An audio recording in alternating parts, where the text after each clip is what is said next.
Billionaire's daughter gives a plate of food to a homeless woman in the cold. What her father does next surprises everyone. The waiter placed the steaming plate on the table. Emily clapped her hands, her blue eyes shining with joy. "Daddy, it's here." "The pasta is here." Richard Coleman looked up from his cell phone for a second, saw his daughter smiling and went back to the screen. Another meeting cancelled. The Japanese investor wanted to reschedule. Again.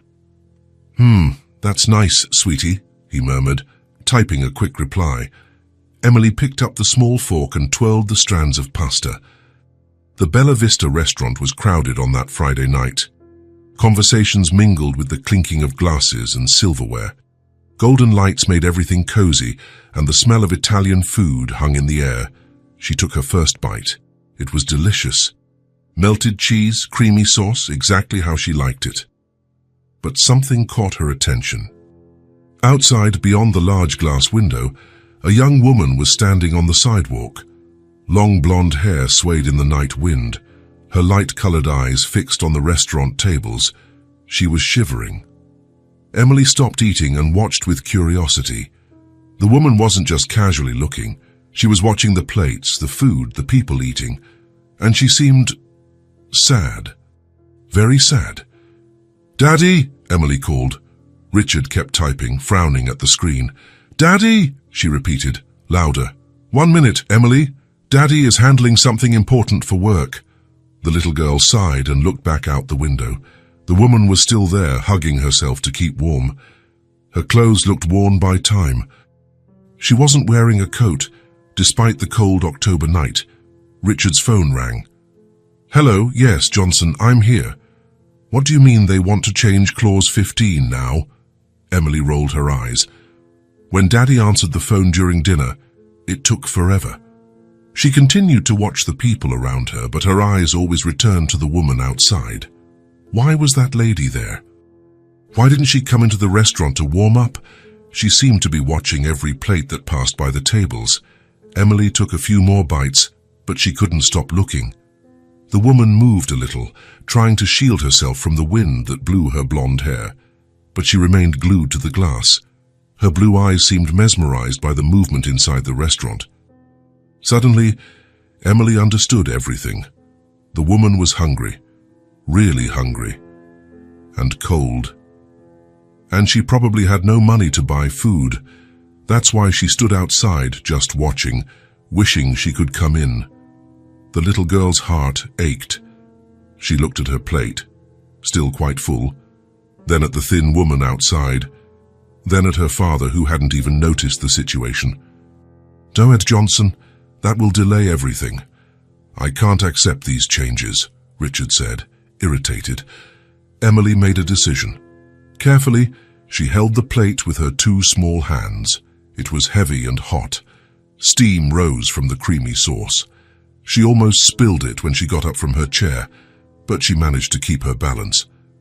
"Daddy, I'll be right back," she said softly. Richard waved distractedly, still glued to his phone call. Emily walked slowly between the tables.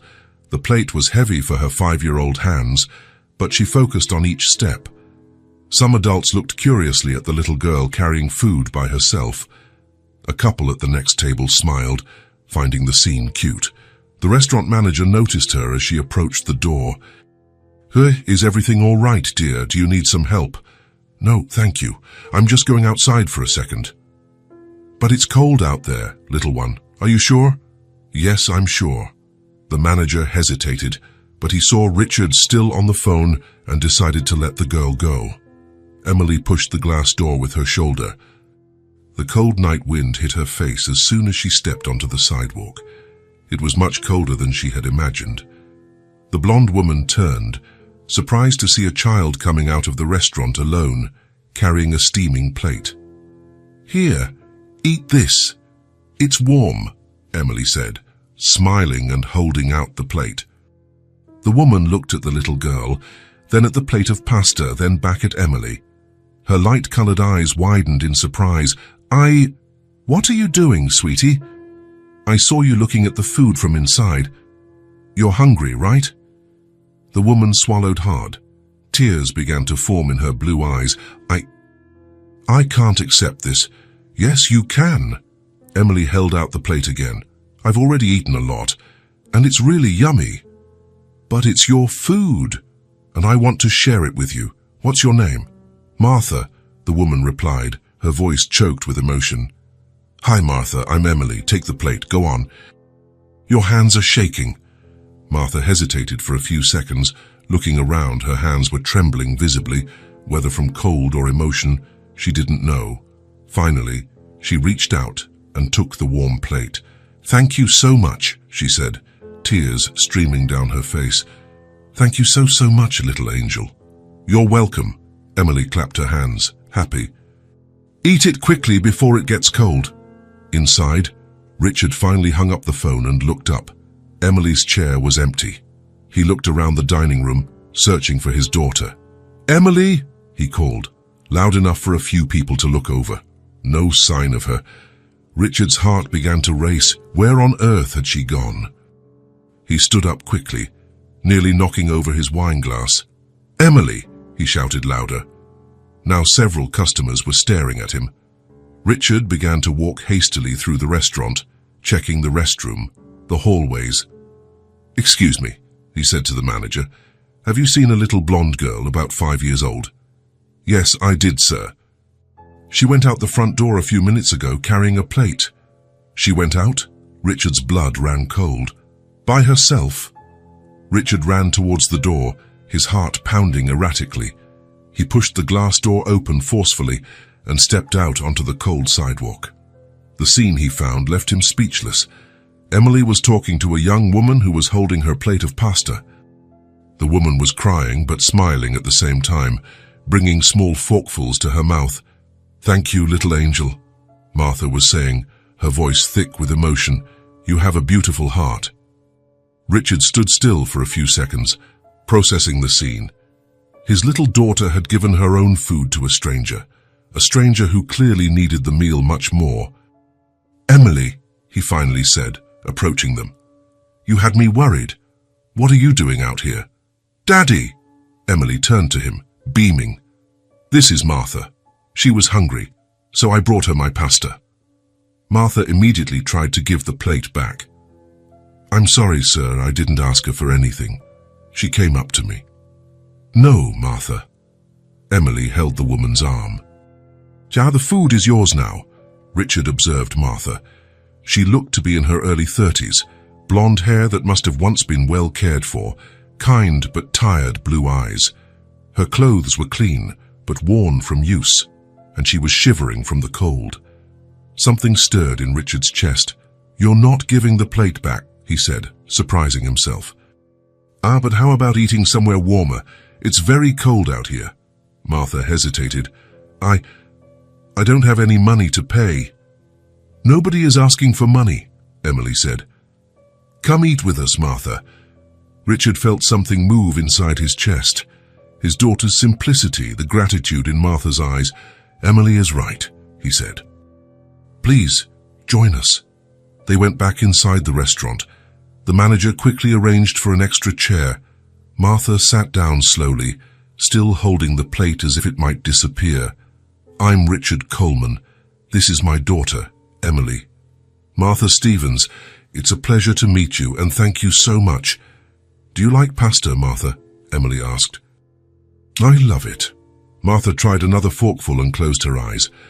Wow, this is delicious. It's been a long time since I've eaten something like this. It's the best pasta in the city. Daddy always brings me here on Fridays. Richard watched Martha eat. She ate slowly, savoring each bite as if it were precious. When was the last time she had a full meal?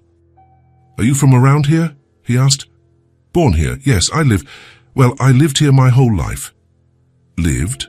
Emily frowned. Did you move? Martha smiled sadly. It's a little complicated, sweetie. Richard motioned for Emily not to press, but she continued. Where do you live now? Martha hesitated. Right now. I don't have a permanent home. What do you mean? Sometimes I can stay in shelters, other times on the street. Emily's fork stopped in mid-air. On the street. Her eyes widened. But that's dangerous, And cold. It is, sweetie, but sometimes it's what you have. Richard felt a lump in his throat. He signaled for the waiter. Could you bring a menu? He said. Then he turned to Martha. Order whatever you like. I can't accept anything else. Yes, you can, said Emily. Daddy has lots of money. Emily, Richard laughed awkwardly. It's true, you always say we have a comfortable life. Martha laughed too, and Richard noticed how her face transformed when she smiled. Your daughter is very special, she said. That she is. Martha ordered a vegetable soup. She ate slowly, talking with Emily about silly things. What was her favorite color, if she liked cartoons? And you, Martha, Richard asked, what did you do before your current situation? Her face lit up. I owned a restaurant. It was small, but it was mine. I made comfort food, lasagna, cakes, pies. You know how to cook, Emily perked up. I do. I learned from my grandmother. She always said that food made with love feeds the heart along with the stomach. What a beautiful saying. And where was your restaurant? Sadness returned to Martha's eyes. It was on Oak Street. It was called Taste of Home, but it closed about 6 months ago. Why? Richard asked. The economy got tough. People stopped coming. I tried to hold on as long as I could, but the debts kept piling up. Rent, suppliers. Her voice cracked.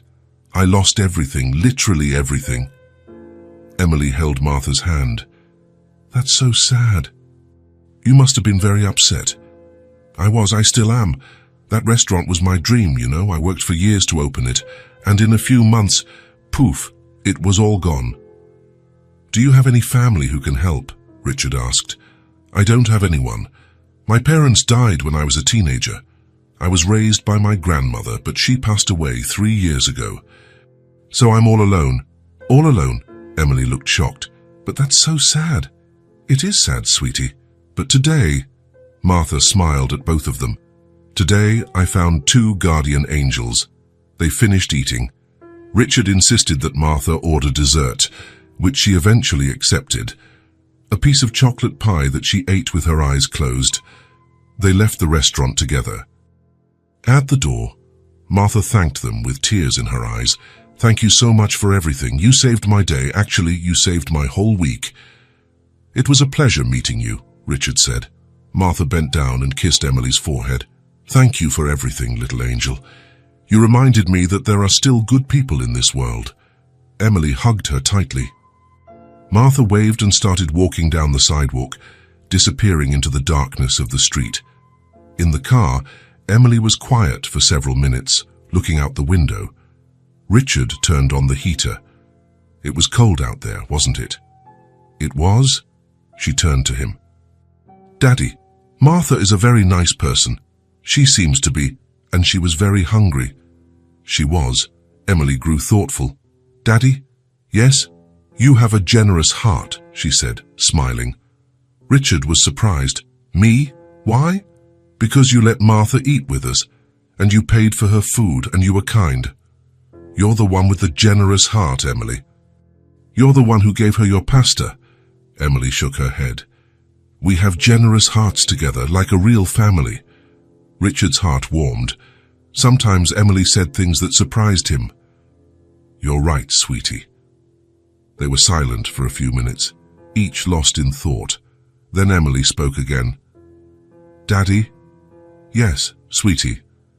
Can we do more for her, Daddy? She lives on the street. The question hit Richard like a punch to the gut. He looked at his daughter in the rearview mirror, seeing her blue eyes full of concern. What do you mean, Emily? Martha doesn't have a home. She doesn't have a family.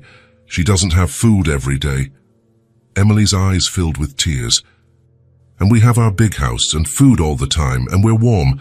It's not fair, Daddy. Richard swallowed hard. He didn't know what to say. His daughter's simple question stirred something deep inside him. The question echoed in his mind for the rest of the drive home, and it would continue to echo for a long time after. Richard woke up early on Saturday. He had slept poorly all night. Emily's question echoed in his mind without stopping. Can we do more for her, Daddy? He got up at 6 in the morning, took a hot shower, and went down to the kitchen. The house was completely silent. Emily was still fast asleep. He made coffee alone in the mansion's enormous kitchen, hearing only the sound of the old clock on the wall and the wind rustling the tall trees in the garden. He sat at the large table, which could easily seat 8 people, and drank his coffee in silence. The house was beautiful, but too cold. He had always found it too big for 2 people. Maybe it was finally time to do something about that situation. He grabbed his car keys and left without waking Emily. 20 minutes later, he parked in front of the Bella Vista restaurant. The place was closed on Saturday mornings, but Richard knew Martha would probably be nearby. As she had said the night before, she usually stayed in the area during the day. He began to walk the streets around the restaurant.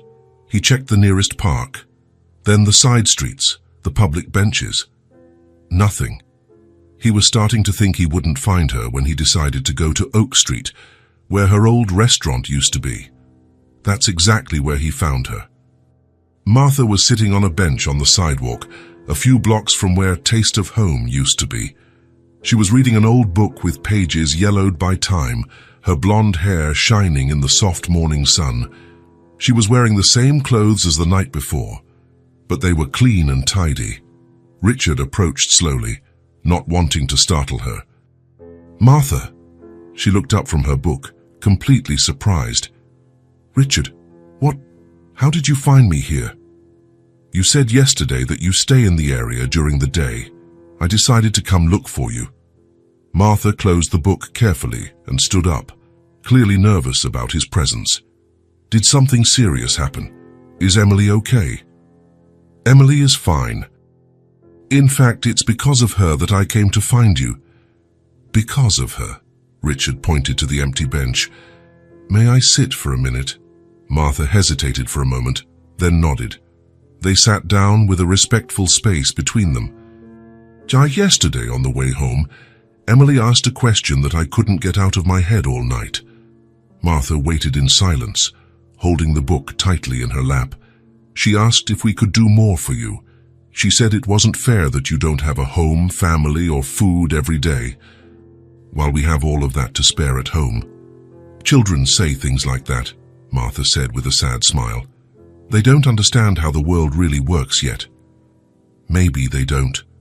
Or maybe they understand it much better than adults do." Martha looked at him with growing, genuine curiosity. "What exactly do you mean by that?" Richard took several deep breaths. He had thought about this moment all morning, rehearsed the words in the car, but now that he was here, it all seemed more complicated than he had imagined. "You said yesterday that you know how to cook very well." "I do." "And that you had your own restaurant." "I did, that's right." "So you know how to work hard. You know how to fend for yourself, to take care of yourself." "Of course I do. I'm just in a very difficult situation right now, but I'm not lazy or a freeloader." Richard turned to look her directly in the eyes. "Would you like to work at my house as a housekeeper?"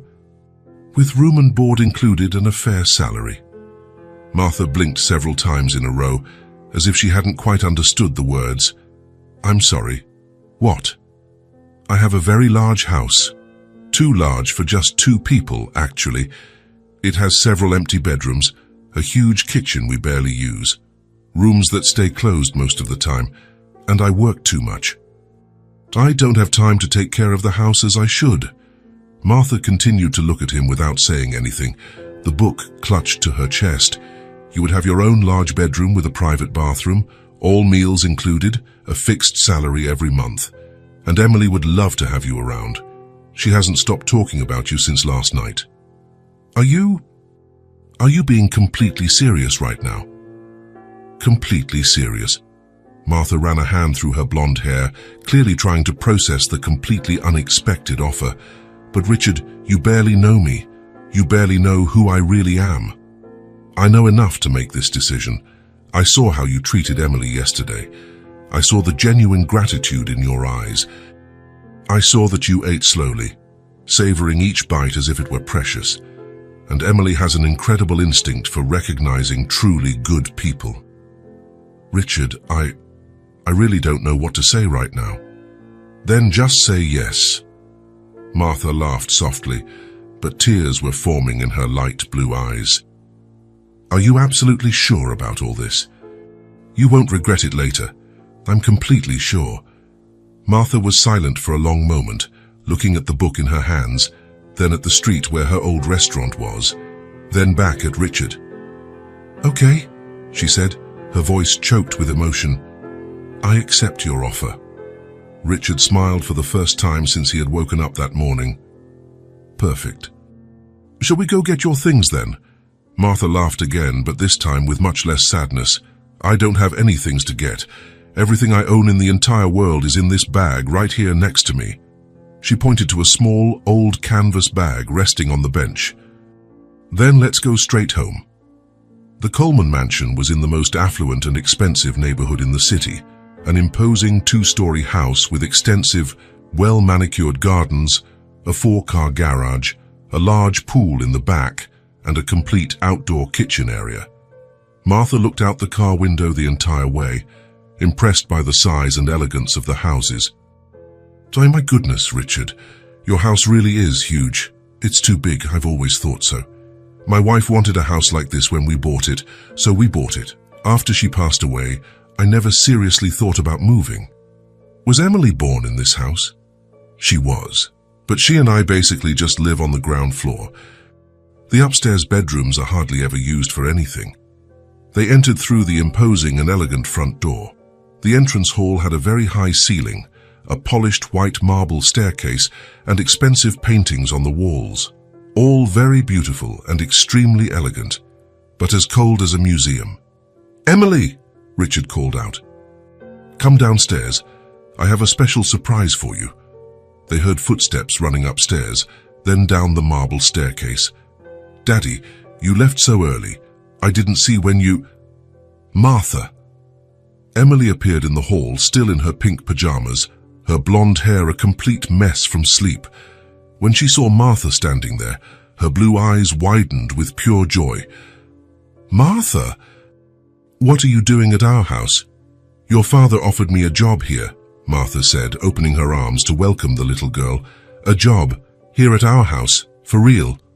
"That's right," Richard confirmed, smiling at his daughter's radiant happiness. "Martha is going to work here with us and live here too," Emily shouted with joy and ran to hug Martha with all her might. "Really? You're going to live here with us?" "If you'll both have me," Martha said, returning the tight hug. "Of course we will. It's going to be the most amazing and wonderful thing in the whole world." Richard spent the whole morning showing Martha all the rooms in the house. The kitchen was indeed huge, with a large central island, a double oven, a gigantic refrigerator, and every modern and expensive appliance imaginable.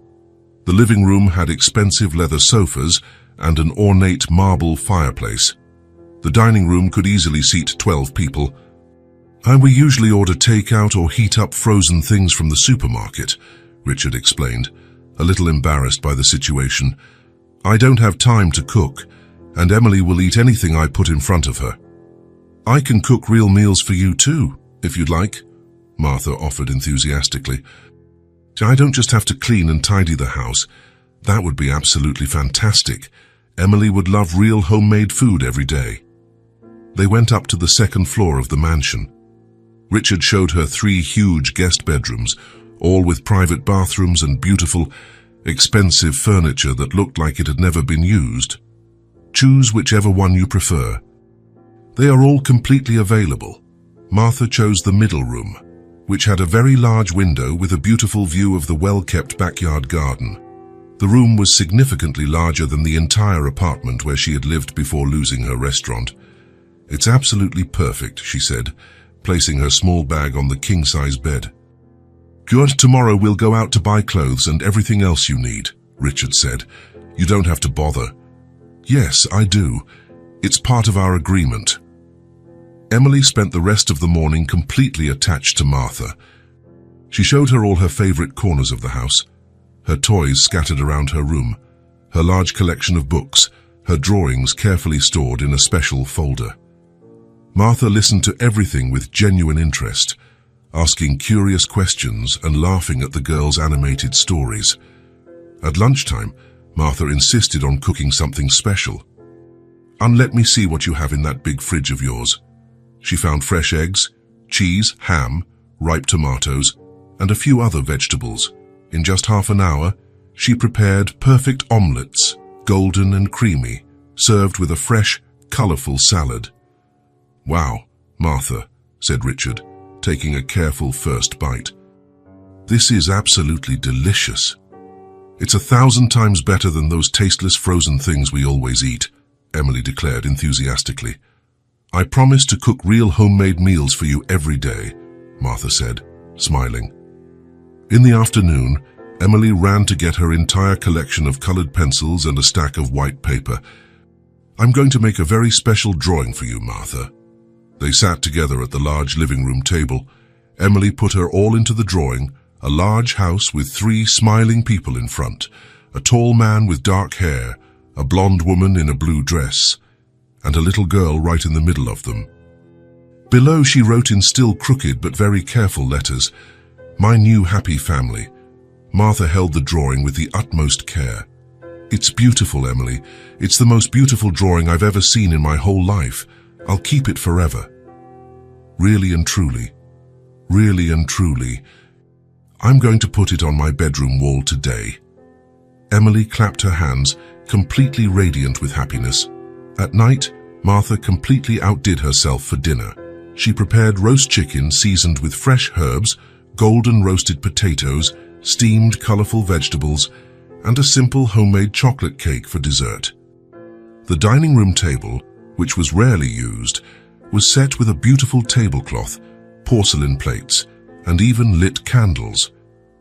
"Martha, you didn't have to go to so much trouble," said Richard, genuinely impressed. "It's not trouble when you do it with love and pleasure," she replied, smiling. During the delicious dinner, Emily made a special request. "Martha, tell me a cool story." "What kind of story would you like to hear?" "Any kind." "Do you know how to tell cool stories?" Martha smiled with motherly affection. "My grandmother used to tell me wonderful stories when I was little, like you." "I can tell you one she always used to tell." "Tell me, please." Martha began an enchanted story about a very brave princess who, instead of running from scary dragons, helped them solve their difficult problems and became great friends with them. Emily listened completely fascinated, asking curious questions and offering creative suggestions for the story. Richard also found himself paying attention, relaxed in a way he hadn't felt in a long time. When it was time for Emily to go to bed, Martha naturally offered to accompany her. "Can I brush my teeth in your bathroom, Martha?" "Of course you can, sweetie. Feel free to use it any time." Richard stayed in the living room and heard joyful laughter coming from upstairs. Real, spontaneous laughter, full of pure and genuine joy. It had been far too long since he had heard that wonderful sound filling the empty hallways of the house. When Martha came down, she found Richard in the living room trying to read work reports. Did Emily fall asleep quickly? She fell asleep super fast. I think she was exhausted from all the excitement of the day. Richard put the papers aside, giving up on work completely. "Martha, thank you so much for all of this, for accepting the offer, for being so affectionate with Emily, for bringing new life into this house. Thank you, Richard, for giving me this incredible opportunity when I needed it most. I don't even know how I'll ever be able to repay so much generosity. You're already repaying it perfectly. Just look at how different the house is today. It's full of life." Martha looked around the room attentively. It was true. There were used plates on the dining table, the pleasant smell of homemade food still in the air, Emily's colorful drawings scattered on the sofa, cushions disarranged where they had been sitting. "Your house is really beautiful, Richard," she said sincerely, "but it was very, very quiet before. Too quiet. I work so much that sometimes I completely forget to live life." They sat in comfortable silence for a few minutes. "Richard?" "Yes." "Can I ask about Emily's mother? You don't have to answer if you don't want to talk about it." She passed away when Emily was only 2, a very aggressive cancer. It was all very fast and difficult. I'm so sorry. Those were very difficult years for both of us. Emily barely remembers her, unfortunately. I tried to be both a father and a mother, but work consumes too much time. Martha stood up gently. I'll let you finish your work. Thank you again for everything, Richard. Martha went up to her new room. She placed Emily's drawing on the nightstand and lay down on the softest bed she had ever slept in. For the first time in 6 long months, she didn't have to worry about where she would sleep the next day. Downstairs, Richard put away the reports without finishing any of them. He went up to say goodnight to Emily and found her fast asleep, hugging her favorite teddy bear. There was a serene smile on her little face. He passed by Martha's room. The door was ajar and he saw a small light on. She was organizing her few belongings and hanging Emily's drawing on the wall, just as she had promised she would. Richard went to his own room, smiling genuinely. The house was different. It had life again. It had human warmth. The Coleman mansion, once cold and silent, was finally breathing with life again. On Monday morning, Martha woke up at 6. She had slept better than she had in months, but the habit of waking up early remained. She went down to the kitchen and found Richard already dressed, drinking black coffee and looking at his phone. "Good morning," she said shyly. "Good morning, Martha. Did you sleep well?" "Very well, thank you." Richard finished his coffee quickly. "I have a meeting at 7:30. Emily wakes up at 7. She usually has milk with cereal. I'll leave some money on the table for you to order food for lunch." "I can cook," Martha offered, "if you have the ingredients." "The fridge is full." "Help yourself." He left in a hurry. Martha was left alone in the huge kitchen. She opened the refrigerator and sighed. It was full of expensive products, but nothing went together. Imported cheeses, wines, sophisticated pâtés, but nothing for a simple meal. At 7 o'clock sharp, Emily came downstairs in her pajamas, rubbing her eyes. "Good morning, Martha." "Good morning, sweetie." "How about a special breakfast today?" Emily's face lit up. "What are you going to make?" Martha looked at the available ingredients. "How about pancakes? I have flour, eggs, milk." "I've never had real pancakes, only the frozen kind." Martha smiled.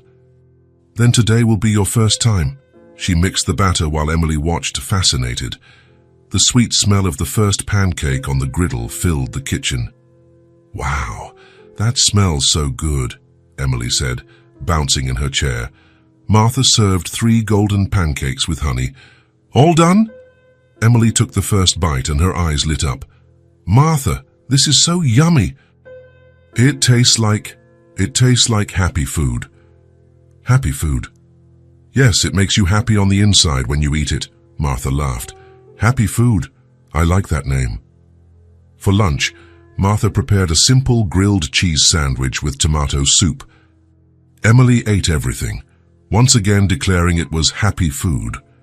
That evening, when Richard got home from work, he found the table set in the kitchen, not in the formal dining room, but at the small, cozier kitchen table.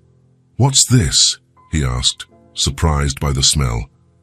"Martha made a real dinner," said Emily, running to hug him. "And it's not sad food like always." "Sad food? That frozen stuff. Martha makes happy food." Richard sat at the table. Martha served a simple dish, grilled chicken with herb-seasoned rice and a fresh salad. "Martha, you didn't have to." "It was my pleasure." Richard took the first bite. The flavor surprised him. It was simple but perfect. The chicken was tender, the rice flavorful without being overpowering, the salad fresh and crisp. "This is very good," he said sincerely. "Really? Really? I haven't eaten something like this in a long time." Emily clapped her hands. "I told you. Happy food." On Tuesday, Martha woke up even earlier.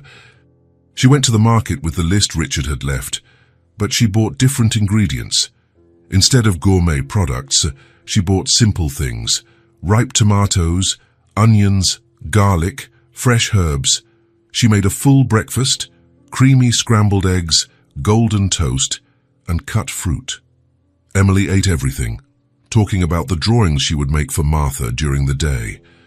For lunch, she prepared a colorful omelette with vegetables. Emily helped break the eggs. "Can I stir it?" "Of course, you can."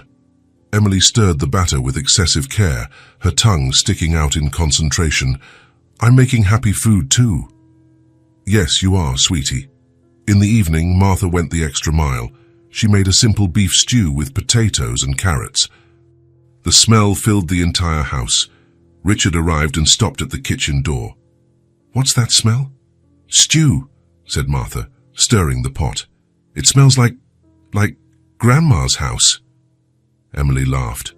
"Martha cooks like a grandma, food that hugs your tummy." During dinner, Richard ate more slowly than usual. "My Martha, where did you learn to cook like this?" "From my grandmother, like I said. She used to say that good food doesn't have to be complicated, it just needs to be made with care." She was right. "Did you really like it? I know you're used to expensive restaurants." "That's exactly why. Sometimes you forget that simple food can be the best." Emily nodded vigorously. Happy food is better than fancy food. The rest of the week followed the same pattern. Every morning, Martha woke up early and prepared a homemade breakfast. Emily always helped, declaring they were making happiness in the pan. On Wednesday, she made freshly baked cheese biscuits. Emily stood at the oven door waiting for them to rise. "They're getting chubby," she said, laughing. "Just like you'll get if you eat too many," Martha joked. "I don't care. I want to get chubby from happy food." On Thursday, she prepared a simple chocolate cake for dessert. Emily helped lick the bowl. "Martha, yes? Why is your food different?" "Different how?" "It makes us want to stay together. The food before made us eat quickly and go do other things." Martha stopped stirring the batter. "Maybe because I make it thinking of you two." "What do you mean?" "When I cook, I think about how much you'll enjoy it. If it will make you happy." Emily hugged Martha's waist. "That's why it's happy food, because it has love inside." On Friday, Richard came home from work early. He found Martha and Emily in the kitchen, making cookies. Emily had flour on her nose and was smiling radiantly. "Daddy, look what we made!" Richard watched the scene. The kitchen was an organized mess. Dirty bowls in the sink, flour on the counter, but the smell was incredible. And Emily was happier than he had seen her in a long time. "Did you two have fun?" "A lot," said Emily. "Martha taught me how to make heart shapes." Richard looked at Martha, who was wiping her hands on her apron. "Thank you," he said softly. "For what?" "For making Emily smile like that." "For making the house smell like a home." Martha smiled, blushing. "It's just food." "It's not just food, it's—" He paused, searching for the right words. "It's care." During dinner that night, Richard ate even more slowly. The dish was simple, grilled fish with mashed potatoes and steamed green beans, but every bite tasted of home, of family. "Well, Martha." "Yes." "Can I ask you a personal question?" "Of course." "In your restaurant, did you cook like this too?" Martha thought for a moment. "I did, but it was different." "How so?" "There, I cooked for customers. Here, I cook for you." "It makes all the difference in the world." Emily, who was more interested in making mountains with her mashed potatoes, looked up. "What's the difference?" "When I cook for you, I put a little piece of my heart in every dish." Richard felt something stir in his chest. How long had it been since someone cooked for him like that? How long had it been since he'd eaten something made with so much care? "The food is yummy because you like us," Emily asked. "I'm liking you more and more every day," Martha said sincerely. Emily smiled, satisfied. "So it's going to get yummier and yummier." "Because we like you more and more too." Richard watched the two of them and realized something had changed in his house. It wasn't just the food, it was the feeling of belonging, of mutual care, of a family forming naturally around the table. For the first time in years, dinner wasn't just a necessity. It was a moment of connection, warmed by the love Martha put into every meal. Happy food, as Emily called it. And it truly was. It was a Thursday night. Emily had fallen asleep early after a day full of playing in the garden. Martha was finishing washing the dinner dishes in the kitchen when Richard appeared at the door. "Can I help?" "It's almost done," she said, drying her hands on a towel. "Just need to put these pots away." Richard came closer and started putting the plates in the cabinet. They worked in silence for a few minutes, a natural rhythm they had developed over the past few weeks. "Martha?" "Yes? Would you like some tea or coffee?" She looked at him, surprised. Usually, after dinner, Richard went up to his office to work. Sure, tea would be nice. Richard put water on to boil while Martha finished wiping down the counter. He seemed nervous, fidgeting with the cups unnecessarily. "Is everything okay?" she asked. "Yes, it is. I just wanted to talk." They sat at the small kitchen table with their steaming mugs. The house was quiet, with only the sound of the clock on the wall and the wind outside. "Martha, can I ask you a question?" "Of course. How do you feel living here? Truly, you can be honest." Martha stirred her tea, thoughtful. "I feel at home, for the first time in a long time. Even as an employee. I don't feel like an employee. I feel part of something." Richard nodded, looking into his mug. "I'm glad to hear that. Why?" Because I know what it's like to not have a place to belong." Martha looked at him attentively. There was something different in his voice. "What do you mean?" Richard took a deep breath. "Can I tell you something I've never told anyone?" "Of course you can. I wasn't born rich." Martha blinked, surprised. She glanced around the luxurious kitchen, then back at him. "What do you mean?" "I grew up in a very poor neighborhood on the other side of town. My mother was a cleaner. My father left when I was 6. "Really? Really?" "We lived in a tiny apartment, with leaks in the ceiling and cockroaches in the kitchen." Martha leaned forward, interested. "And how did you get here?" Richard smiled sadly. "Luck. And good people who helped me along the way." "Tell me more." "My mother cleaned offices at night. I went with her because there was no one to stay with me. I did my homework in the empty rooms using the light from the buildings. How difficult." "It was. But there was a man, the owner of one of the companies, Mr. Peterson. He always came in late and would find me there, studying. And then, one day he stopped and asked what I was doing. I explained the situation. The next day, he brought me books." Martha smiled. "How kind. That was just the beginning. He found out I was good at math. He started giving me problems to solve, like it was a game." Richard paused to take a sip of his tea. "When I turned 15, he offered me a part-time job in the office. Filing papers, making coffee, simple things, but he paid me well." "And your mother?" "She was suspicious at first. She thought no one would do that without wanting something in return, but Mr. Peterson was genuine. He was a good person. The best. He paid for my college, all of it. Said I was too smart to waste my life." Martha felt her eyes well up. What a beautiful story. "It's not over. When I graduated, he offered me a position at his company. I started as an assistant, but I learned quickly. And after that, I worked hard, very hard. I worked overtime, studied at home, proposed solutions to problems no one asked for. And it paid off. It did. When Mr. Peterson retired, he made me a partner. He said I had transformed the company into something much bigger." Richard looked out the kitchen window. "He died 2 years later. It was like losing a father." "I'm sorry. The company grew. I became rich, bought this house, but I never forgot where I came from." Martha was moved. "That's why you helped me, because someone helped you too." "Exactly. Mr. Peterson always said that good people recognize other good people, and that we have to pay forward the kindness we receive." He was right. Richard turned to look directly at Martha. "When I saw you that night, and I saw Emily giving you food, I thought of Mr. Peterson. I thought of how he saw something in me that I didn't even know existed. And you saw something in me. I saw a hard-working, kind person who hadn't given up despite everything. I saw someone who deserved a chance. Martha wiped away a tear that had escaped. Thank you for giving me that chance. Thank you for accepting it. They sat in silence for a few minutes, each lost in thought. Richard? Yes? Can I confess something too? Of course. Since my restaurant closed, I felt invisible, like I didn't matter to anyone in the world.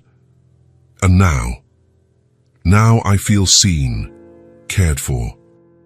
Like I matter. You do matter, Martha. To Emily, to me, to this house. Sometimes I still can't believe I'm here. Believe it. You deserve to be here. Martha smiled through her tears. You know what else? What? For the first time since I lost everything, I feel like I have a purpose again. What purpose? To take care of you both. To make Emily smile. To prepare happy food every day. Richard chuckled softly. Happy food. Emily came up with the perfect term. She really did. Because that's exactly what I do. I put happiness in the food. And it works. The house is completely different since you arrived. It's different for me too. Before I cooked to survive. Now I cook for love. Richard reached his hand across the table. Martha hesitated, then took it. Martha, I want you to know that you're not just an employee here. You are family. Really, really. Emily adores you. And I also really like having you here. I like being here too, a lot. Then it settled. This is your home. Our home. Martha squeezed his hand. Thank you, Richard, for everything, for seeing me, for giving me a chance, for making me feel like I belong somewhere again. Thank you for bringing life into our home, for taking care of Emily, for teaching us what happy food is. They laughed together. I think Mr. Peterson would be proud of you, said Martha. I think so too. He always said that true success is measured by the kindness we spread. Then you are very successful. We are being successful together. Martha stood up to wash the mugs. Martha, yes. Thank you for listening to me. It's been a long time since I've talked about my story. Thank you for trusting me. Always. That night, Martha went up to her room feeling lighter. She finally understood why Richard had been so kind to her. It wasn't pity, it was recognition. It was someone who had been through hardship recognizing another person in the same situation. Richard felt different too. Sharing his story with Martha had created a new connection between them. It was no longer just boss and employee. It was a partnership, a chosen family, united by mutual understanding. The next morning, when Martha came down to make breakfast, she found a note on the table.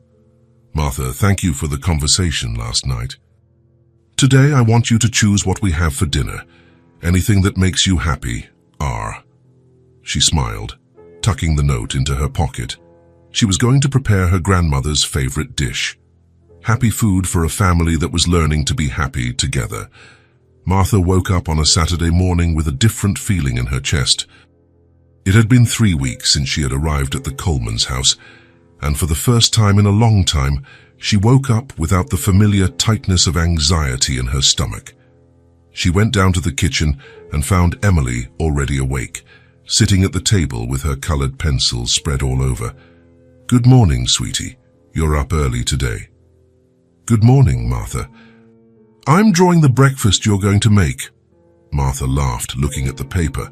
Emily had drawn perfect pancakes with strawberries on top and drops of honey dripping down the sides. How did you know I was going to make pancakes? Because it's Saturday, and Saturday is Martha's special pancake day. Martha looked closer at the drawing. Emily had put great care into every detail, even drawing steam rising from the pancakes and a smiling sun in the corner of the paper. It's beautiful, Emily. You're very talented. I'm going to hang it on the fridge when I'm done, so everyone can see you make the most beautiful food in the whole world. Something warmed Martha's heart. How long had it been since someone valued her work in the kitchen so much? In the restaurant, people ate quickly and left. Here, Emily turned every meal into a small celebration. She began to prepare the pancakes while Emily finished her drawing. The girl chattered non-stop about her plans for the day, about the books she wanted Martha to read to her, about the games they could invent in the garden. "Martha?" "Yes, sweetie." "You're the best cook in the whole city. Actually, in the whole country." Martha smiled, flipping a golden pancake on the griddle. "Thank you, Emily. I'm so happy you like my food. It's not just liking it. Your food is better than any restaurant." Martha paused for a moment, spatula suspended in the air. Emily spoke with such conviction, such sincerity in her blue eyes. "Do you really think so?" "Of course I do. Daddy used to take me to very fancy restaurants before, but the food was bland, pretty, but soulless. Yours has... it tastes like joy and care." Martha felt something stir inside her chest, a small spark of something she had lost long ago. Confidence, hope, pride in her own work. "Tastes like joy," she repeated, smiling genuinely. "I really like that description. It's true, when I eat your food I feel happy inside, like I have good butterflies in my tummy." Richard came down a few minutes later, finding the kitchen filled with laughter. Emily was telling a funny story about a crazy dream she had, where all the pancakes in the world gathered to have a big party on the moon. "Good morning to you both," he said, observing the scene with growing affection. "Daddy, look at the drawing I made of Martha's food." Richard examined the paper carefully, feigning a serious analysis. "It's perfect, better than any expensive painting. Can I hang it in my office?" "You can, but I'm going to make an even prettier one for the fridge." During breakfast, Richard noticed something different about Martha. She seemed more relaxed, more present in the moment. She smiled more easily and responded to Emily's jokes with growing naturalness. "Martha, it's Saturday," he said. "You don't have to cook if you don't want to. We can order a pizza or go out to eat." "Boxed pizza is sad food," Emily immediately declared. "Martha makes happy food even on weekends." Martha laughed, a lighter laugh than Richard was used to hearing. "I don't mind at all. In fact, I really enjoy cooking for you." "Are you absolutely sure?" "Absolutely. It's completely different from before." "Different how?" "At the restaurant, I cooked because I had to work. Here, I cook because I want to make you happy." Richard nodded, understanding perfectly. "Then prepare whatever you want to make. Emily and I are your official assistants today." "Really?" Emily almost jumped out of her chair. "Can I really help?" "Of course you can. You're my head assistant." Emily clapped her hands, beaming. The whole morning was a completely new experience for Martha. Emily was an extremely enthusiastic assistant, even when she spilled flour on the clean floor or broke eggs, shell and all, into the bowl. Martha found that she didn't mind the mess one bit. In fact, she found it all very fun. "So I now stir very slowly," Martha instructed patiently, guiding Emily's small hands in the chocolate cake batter. "Is this right?" "Perfect. You have a good hand for cooking." "Really? Can I be a cook like you when I grow up?" "You can be whatever you want, sweetie." Richard watched from the kitchen table, pretending to read the newspaper, but paying full attention to the interaction between them. There was an infinite patience in Martha's voice, a natural kindness that Emily absorbed like a dry sponge. "Martha," said Emily, still stirring the batter with concentration. "Yes? Can I ask you something kind of personal?" "Of course you can. Are you very sad sometimes because you lost your restaurant?" Martha paused for a moment. Richard looked up from his newspaper, attentive to her answer. "I am sad, sweetie. But you know what I've discovered living here." "What did you discover?" "Sometimes we lose one thing to find something even better." "Like what?" "Like you two, like this wonderful kitchen, like making you smile every morning." Emily stopped stirring the batter completely and hugged Martha's waist tightly. I lost something and gained you too. What did you lose? I didn't have a real friend before. Now I have the best friend in the world. Martha felt her eyes well up. She returned the tight hug, looking over Emily's blonde head at Richard, who was smiling tenderly. Then we both gained a lot, said Martha. We did. And Daddy gained something too. What did Daddy gain? Someone special to take care of us when he's working a lot, and happy food every day of his life. In the afternoon, Emily dragged Martha out to the extensive garden of the house. Come on, I want to show you all my favorite places. They started with the big tree with branches perfect for climbing. Emily climbed with the agility of a monkey, calling for Martha to follow her. I don't know if I can climb that, sweetie. It's been a long time since I've climbed a tree. Yes, you can. I'll teach you. I'm an expert at this. Martha laughed, but she tried. With Emily's constant help and cheerful encouragement, she managed to climb a few low branches. Look at this incredible view, said Emily, pointing to the whole garden.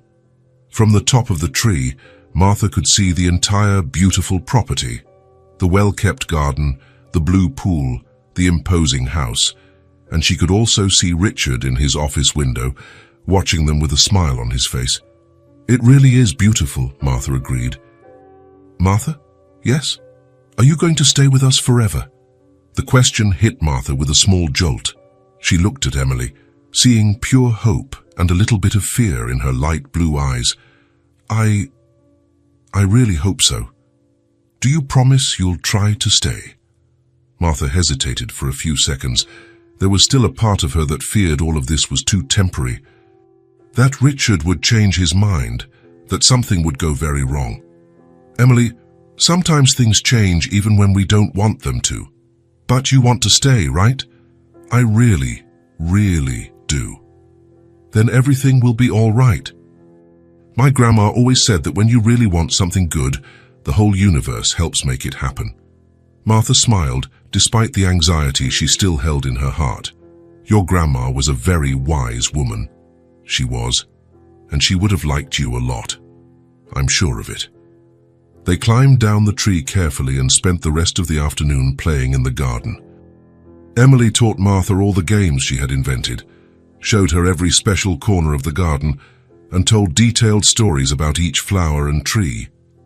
This red rose is Emily number 1, she said, pointing. And that one over there is Emily number 2. Why Emily number 1 and 2? Because Daddy planted them when I was born. One for each year I've been alive. Martha smiled, touched by Richard's kindness. What a beautiful idea. Every year he plants a new one on my birthday. We already have 5 Emily roses. Richard watched from the office window, pretending to work on reports. He saw Martha running after Emily in a lively game of tag, saw them hiding behind the large trees in an elaborate make-believe game, saw Emily teaching Martha how to make colorful flower crowns. The house was completely different. It was no longer silent. There was constant laughter, cheerful conversations, life pulsing in every room. In the evening, Emily made a special request to Martha. Can you read me a story? In my room. Of course I can, sweetie. They went up to the room together. Emily's space was full of vibrant colors, stuffed animals, and dozens of drawings taped to the walls. Martha sat comfortably on the bed, while Emily chose a book. To this one, she said, picking up a book about a brave girl who lived in a magical forest full of talking animals. Martha began to read in a soft voice, but Emily soon interrupted her. Martha, you read differently than Daddy. Different how? Daddy reads the words that are written. You tell the story as if it's really happening in front of us. Martha smiled with affection. That's because I imagine the whole story really happening in my head. That's why it's 1,000 times more interesting and exciting. They continued reading, but Emily asked constant questions, created crazy theories about the characters, and suggested alternative endings for each chapter. Martha realized the girl didn't want the story to end, because that would mean it was time for bed. Emily will read more tomorrow, I solemnly promise. Do you really, truly promise? I truly promise. Emily snuggled under the soft blankets. Martha. Yes, sweetie. Can I tell you an important secret? You can tell me any secret. Before you came here, sometimes I was scared at night. Martha's heart ached. Scared of what? Of being too alone. Daddy works very late, and the house gets so quiet it's scary. And how do you feel now? Now I'm not scared at all. Because I know you're nearby, taking care of us. I'll always be nearby, sweetie, always. Emily smiled, closing her blue eyes. Good night, Martha. Thank you for being part of my family. Martha left the room with her eyes misty with emotion. In the hallway, she found Richard waiting. How is she? Sleeping like an angel. Richard.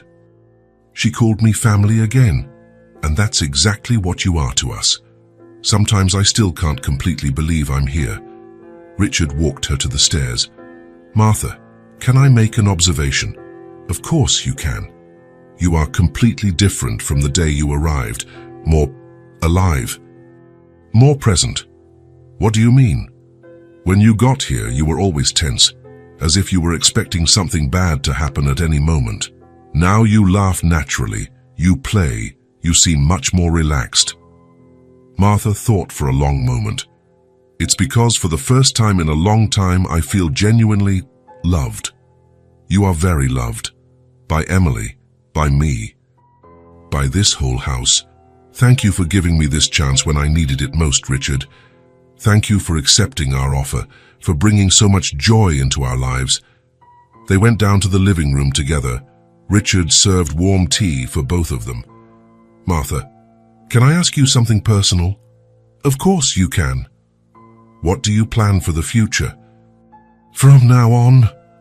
The question made Martha tense up again. What do you mean exactly? Do you plan to stay here with us, or are you making plans to open another restaurant? Martha stirred her tea nervously, avoiding looking directly at him. I'm still very afraid to make big plans. Afraid of what? Afraid that everything will go wrong again. Afraid of losing everything again. Richard nodded, understanding completely. It's natural to be afraid after everything you've been through. It's just that when I lost the restaurant, I lost much more than a business. I lost my identity, my self-esteem, my faith in the future. And how do you feel now? Now I'm starting to believe again. Very slowly, but I am. What are you believing in? That I can be good at something. That I can make a real difference in someone's life. That I deserve to be happy. Richard smiled sincerely. You make a big difference, Martha. In Emily's life, in mine, in this whole house. Sometimes it still feels like a dream that's too good to be true. Then I'll remind you every day that it's completely real. Martha smiled, feeling lighter. Thank you for everything. We're a family now. Families always support each other. That night, Martha went up to her room thinking deeply about the word family. Emily had called her family. Richard had too. For the first time since she had lost everything, she had a real place in the world where she belonged. She looked out the window at the garden where she had played with Emily that afternoon. She saw the tree they had climbed together, the flower bed where they had made flower crowns, the space where they had run and laughed until they were breathless. Maybe Emily was right. Maybe when you really want something good, the universe really does conspire to help it happen. Martha smiled at her reflection in the dark window. She was still afraid of the future, still carried painful scars from the past. But for the first time in a long time, she had real hope. And hope, she discovered in that moment, was the first ingredient of happy food. Martha put more effort into dinner that Thursday than ever before. She had woken up with a special inspiration and decided to prepare something truly exceptional. Grilled salmon with a crust of fresh herbs from the garden, creamy mushroom risotto she had learned from an Italian chef years ago, and a colorful salad with a special dressing that her grandmother kept as a family secret. For dessert, she prepared chocolate lava cakes with artisanal vanilla ice cream. Richard arrived home from work earlier than usual and stopped at the dining room door, completely impressed. The table was set as if it were a five-star restaurant, with lit candles, fresh flowers from the garden in the center, and the best dishes in the house. "My God, Martha, this is absolutely incredible." Emily ran to hug him, jumping with excitement. "Daddy!" Martha made a real food party. "Everything smells like heaven on earth." "You didn't have to go to so much trouble," Richard said, but Martha could see the genuine pleasure in his eyes. "I wanted to do something special today," she replied, a little shy but proud of the result. "But why? Is it a special occasion?" Martha blushed slightly. "Just because you deserve special things every day." During dinner, Richard ate with a different kind of attention, savoring each bite slowly. He made detailed comments about the perfect seasoning of the salmon, the ideal creaminess of the risotto, the harmonious balance of flavors. "Martha, this is on the level of the best restaurants in the city," he said, genuinely impressed. "In fact, it's better than most. Better than any restaurant in the whole world," Emily declared with absolute conviction. "Martha's food has real soul." Martha smiled, but Richard noticed something different in her expression. There was a complex mix of pride and melancholy, as if the compliment brought back both good and bad memories. "Faiz, where did you learn to make risotto like this?" he asked. "I worked with an Italian chef for a while when I was setting up my restaurant. He taught me a few secrets. And the salad dressing. My grandmother's recipe. She said it was the special touch that made people always come back." Richard noticed the sadness that crossed Martha's eyes when she mentioned the restaurant. After dessert, while Emily went to get a new drawing to show, Richard leaned towards Martha. "Can I talk to you after Emily goes to bed? I have something very important to discuss." A knot formed in Martha's stomach. His serious tone scared her. "Of course. Did something serious happen?" "No, nothing bad. Quite the opposite, in fact."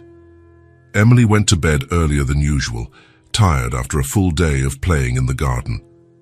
Martha quickly tidied up the kitchen and found Richard in the living room, with 2 cups of tea already prepared. "Martha," he began, placing the cup carefully on the small table, "I need to talk to you about something very important." She sat on the edge of the sofa, mentally preparing for the worst. Maybe he was tired of having her there. Maybe he wanted her to look for another job.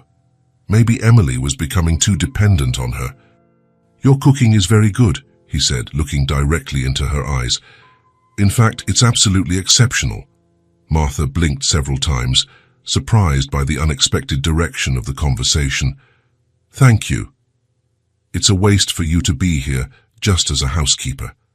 Her heart raced uncontrollably. This was it. He was going to fire her. He was going to say she was too good to be a domestic worker. "Richard, if I did something wrong..." "No," he held up both hands. "You did absolutely nothing wrong. Quite the opposite." She waited in tense silence, completely confused about where the conversation was going. "Martha, for months I've been thinking about diversifying my investments. I've always wanted to invest in something related to the food industry, but I never knew exactly where to start." She remained silent, not understanding. "I'm seriously thinking about opening a restaurant." "A restaurant?" "Yes, and I want you to be the head cook, the executive chef." Martha felt as if the world had completely stopped spinning. She heard the words clearly, but she couldn't process their full meaning. "What? You have an absolutely incredible natural talent, Martha. Your food has something that you can't learn in an expensive culinary school. It has heart, it has soul, it has a special magic." Martha was in complete shock. "Richard, every meal you prepare is a work of art. Not just the taste, but the way it makes us feel, the way it transforms our home. But I've already failed once. Failed completely. Everyone fails at some point in their life. It doesn't mean we shouldn't try again. It means we have experience." Just then, Emily appeared at the top of the stairs, still in her pajamas with messy hair. can I come down for a second? I completely forgot to brush my teeth. Come on down, sweetie, said Richard. Emily ran down the steps and stopped abruptly when she noticed the seriousness of the conversation. What are you talking about with such serious faces? Martha was still processing everything. Your dad is proposing to open a restaurant with me. Emily was silent for exactly 3 seconds. Then she screamed with pure joy and jumped on the sofa. I told you, Daddy. I always told you. Her food is the happiest in the whole world. Emily, don't shout like that. But it's true, she continued, completely excited, jumping from one side to the other. Everyone will want to eat Martha's food. She's going to be the most famous cook in the whole city. The country, the planet. Richard laughed at his daughter's contagious excitement. See, Martha, Emily fully approves of the idea. Martha looked at both of them, feeling a confused mix of intense joy and paralyzing terror. Richard, it's incredible. But I need to think about it very carefully. Of course, take all the time you need. No rush at all. Emily came closer and hugged Martha tightly. You're going to say yes, right? Please, please, please. I'll think about it very carefully, sweetie. But you want to, right? I can see it in your eyes that you really want to. Martha felt her eyes well up. Emily was right. She wanted to a lot, desperately. But the fear was infinitely greater than the desire. Yes, I want to, she admitted in a low voice. But I'm very scared. What are you scared of? Emily asked innocently. That everything will go wrong again. That night, Martha couldn't sleep a wink. She lay in bed staring at the dark ceiling, her mind spinning in endless circles without stopping. Her own restaurant again. The chance to go back to doing what she loved professionally. The opportunity to have a real business, to be independent, to achieve her dream a second time. But she also vividly remembered everything she had lost the last time. She remembered the terrible day she had to lay off her last employee. His tears, a young man with a pregnant wife and bills to pay. She remembered calling the suppliers, one by one, with a choked voice, explaining that she couldn't pay the outstanding bills. She remembered the horrible meeting with the property owner, where she signed the papers that officially closed Taste of Home. She remembered leaving the completely empty restaurant for the last time, carrying only a small box of personal belongings. She remembered crying alone in her car, knowing she had disappointed everyone who believed in her. She got up at 4 a.m, giving up on sleep completely. She went down to the kitchen, made chamomile tea, and sat at the table, watching the silent garden through the window. What would happen if she failed again? Richard would lose all the money he invested because of her, and worse still, he would lose the trust he had in her. Emily would lose the admiration she showed for her every day, and her. Could she emotionally survive another devastating failure? At 6 a.m. sharp, Richard came down to the kitchen and found her still sitting at the table, with deep, dark circles under her eyes and an expression of complete exhaustion. Martha, did you get any sleep at all? I couldn't even close my eyes, she admitted, her voice hoarse. Richard sat in the chair next to her, concerned. Do you want to talk about what's worrying you? Martha took several deep breaths before she could speak. Now, Richard, I'm so afraid of failing again. It's completely natural to be afraid after what you've been through. No, you don't completely understand, she interrupted, an urgency in her voice. When my restaurant closed, it wasn't just a business that failed. I failed. As a person, as a professional, as a human being. Richard listened to her in respectful silence, seeing the pain in her eyes. I had employees who depended on the salary I paid, suppliers who trusted me and gave me credit, regular customers who genuinely liked what I did, and I let everyone down. Martha, and what if the exact same thing happens again? What if I let you down too, and Emily? I couldn't bear to see disappointment in your eyes. Richard reached out and held her hand on the table. Martha, look at me.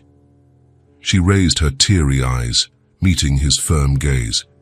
If we fall, we will get up together. You won't be alone this time. You'll never be alone again. How can you be so sure? Because now you have a real family. You have people who believe in you unconditionally, who will support you no matter what happens. Martha began to cry softly, tears of relief mixed with fear. I'm so scared at Richard, so scared I'm not good enough. I know you're scared. But the fear can't be bigger than the dream, and you have a real gift, Martha. And what if it doesn't work out anyway? And what if it does? What if it's the beginning of something absolutely incredible? Just then, Emily came running down the stairs, still in her pajamas and with her hair a complete mess. Good morning, family. Why is Martha crying? Was someone mean to her? Richard gently motioned for her to come closer. Martha is scared about the new restaurant we talked about last night. Emily immediately sat on Martha's lap and hugged her with all her might. You don't have to be scared at all, Martha. Not one little bit. Why not? Because you are officially the best cook in the entire universe. And I will always be here to support you in everything. Martha hugged Emily tightly, feeling her heart warm. Thank you, my dear. Martha? Yes? If you cook at the new restaurant, I'll be the first person to eat there. Every single day. Martha laughed through her tears. Every single day. Every day. And I'll bring all my friends from school to meet you and try it too. And I'll tell everyone that you're part of my family. Richard smiled, seeing Martha begin to relax for the first time since the night before. See? You already have a guaranteed customer base and free marketing. Emily continued excitedly. And can I help choose the name of the restaurant? And the colors of the walls? And can I make drawings to hang up? And can I be the official taste tester for all the new dishes? Emily, calm down, sweetie. No, Daddy. This is going to be the most amazing thing in the world. Martha is going to make everyone happy with her magic food. Martha looked at Emily, then at Richard, feeling something shift inside her chest. Dad, you really truly believe it can work? We believe with all our hearts, they both said at the same time, without hesitation.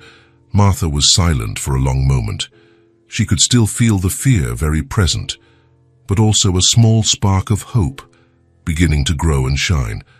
And if I say yes, what would it be like exactly? Richard's face lit up visibly. First, we would find the perfect location together. Then we would set everything up exactly your way. The menu would be completely yours. You would be the executive chef with total creative freedom. And I could help with everything. Emily clapped her hands excitedly. I could be the official taste tester and happiness consultant. Martha smiled genuinely for the first time since the conversation the night before. Happiness consultant is a very important job title.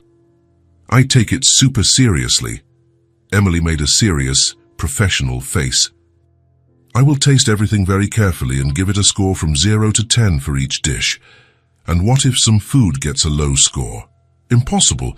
Your food always gets a 10, or an 11, or 1,000. Richard watched the interaction, seeing Martha relax and allow herself to dream again. Martha, you don't have to decide right now. Think about it as long as you need. Actually, she paused for a long time, looking at the two hopeful faces. Actually, I think I already know my answer. Emily held her breath, her eyes shining with anticipation. Yes, Martha said, her voice growing firmer and more determined with each word. Yes, I really want to try again. Emily screamed with joy and hugged Martha with a strength disproportionate to her size. I knew it. I always knew it. It's going to be the best restaurant in all of history. Richard smiled, feeling relieved and genuinely happy. Are you absolutely sure, Martha? Martha nodded, feeling an intense mix of fear and excitement running through her veins. I am. I'm still very scared, but I want to try. I need to try. For myself, for you, for my dream. Then we'll make it work, Richard said with total determination. Together. Yes, we will. Emily jumped onto Martha's lap. And you know why it's going to work out great. Because now you have a whole family cheering for you and helping. Martha hugged Emily tightly, looking at Richard over the girl's blonde head. Thank you, she whispered, emotional. for believing in me when I couldn't believe in myself." "We will always believe in you," Richard said with sincerity. "Always and forever." In that special moment, sitting in the cozy kitchen with the two people who had become her true family, Martha felt something she hadn't felt in years: real, solid hope. The fear was still present, but now it shared space with genuine excitement, with a renewed desire to try again, with the absolute certainty that this time she would not be alone. This time she had a family. She had people who believed in her unconditionally, and maybe that was exactly the special ingredient that had been missing from the recipe the first time. The next morning, Martha woke up with a mix of nervousness and determination running through her veins.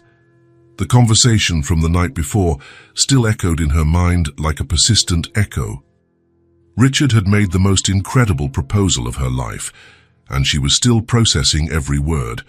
She went down to the kitchen at 7 in the morning, as always. Emily was already awake, sitting at the table with paper and colored pencils spread out. "Good morning, Martha," the little girl said, more excited than usual.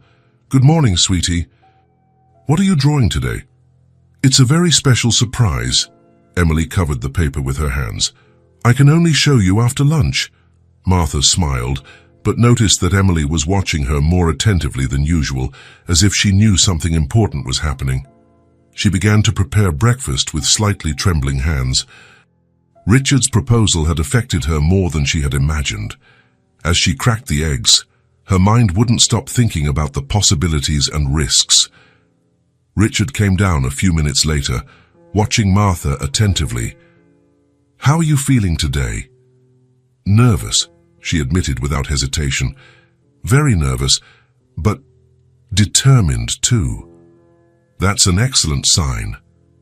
Nervousness and determination together usually create incredible things.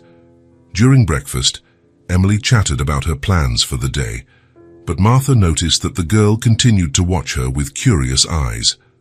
For lunch, Martha decided to prepare something special and challenging. Perhaps it was a way to test herself, to see if she could still cook under pressure. She chose to make a shrimp risotto that required refined technique and constant patience. Each grain of rice needed to be perfect, the broth added in the exact amount, the final result creamy to the ideal degree.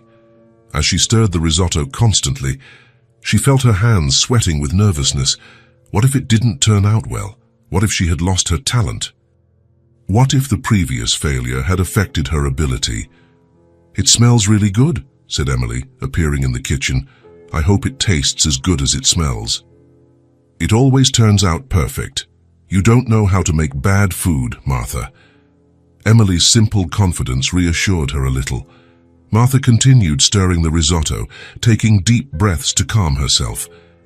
When she served the dish, Richard took the first bite in silence. Martha waited anxiously, her heart racing.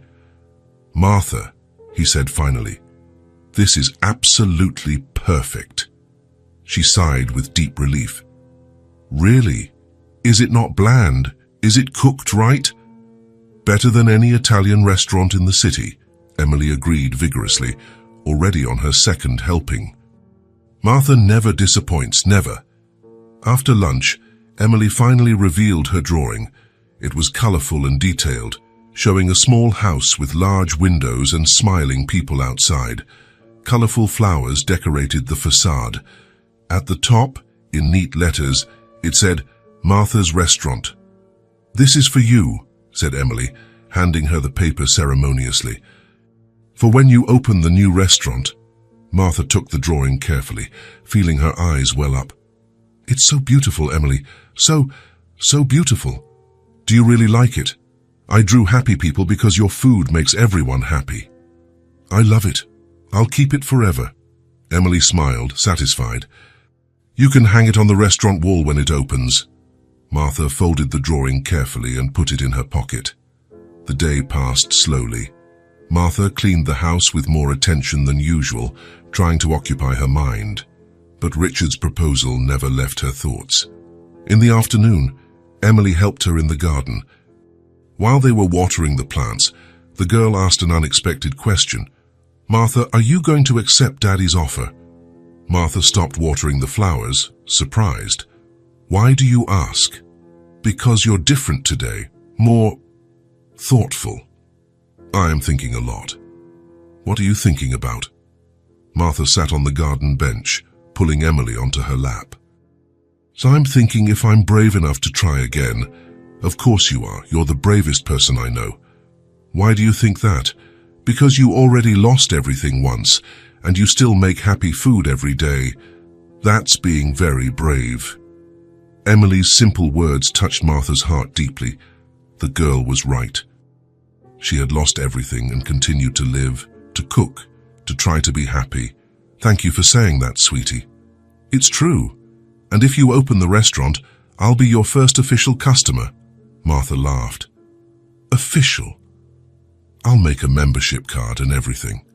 At night, after Emily went to bed, Martha was in the kitchen organizing the cabinets.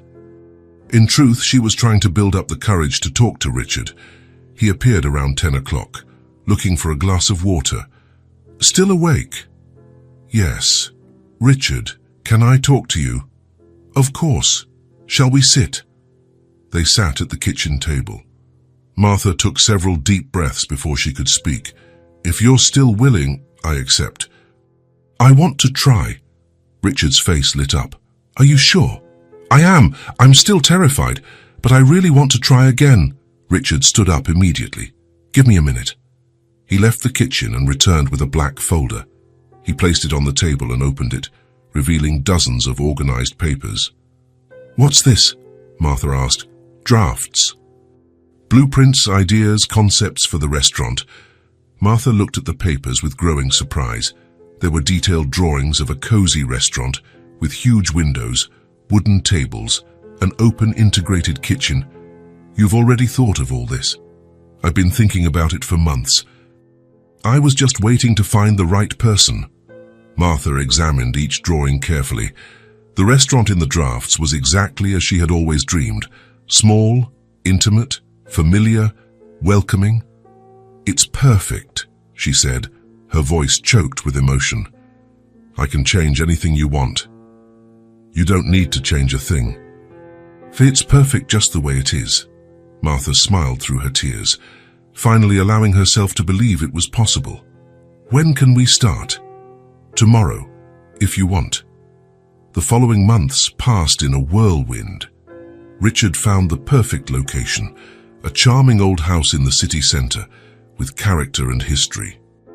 Martha supervised every detail of the renovation, from the color of the walls to the type of pots in the kitchen. Emily participated in everything, giving creative suggestions and making drawings to decorate the restaurant. Her enthusiasm was contagious to the whole team. The menu was created with love. Home-style dishes, recipes from Martha's grandmother, foods that warmed the heart. Nothing overly sophisticated, but everything made with perfection and care. 2 weeks before the grand opening, Martha could barely sleep from nervousness and anticipation. "What if no one comes?" she asked Richard. "They will come." "I'm sure of it." "How can you be so sure?" "Because your food is special, and special places always find the right people." The opening day arrived on a sunny Friday. Martha got to the restaurant at 5 in the morning, even though the opening wasn't until 6 in the evening. She checked every detail 1,000 times. The seasonings, the pots, the menu, the tables. Everything had to be impeccable. Richard arrived in the mid-afternoon with Emily, who brought a surprise. "What are you hiding?" Martha asked. "My opening gift," said Emily, showing a hand-painted sign, "Happy Food Made Here." Martha knelt and hugged the little girl, emotional. "It's perfect. We'll hang it at the entrance." At 6 o'clock sharp, they opened the doors. To Martha's surprise, there was already a small line outside. The first customers came in curious and left enchanted. The food was exactly what they expected. Delicious, homemade, made with care. The dining room slowly filled up. The smell of home-cooked food hung in the air, mixed with the cheerful buzz of conversations and laughter.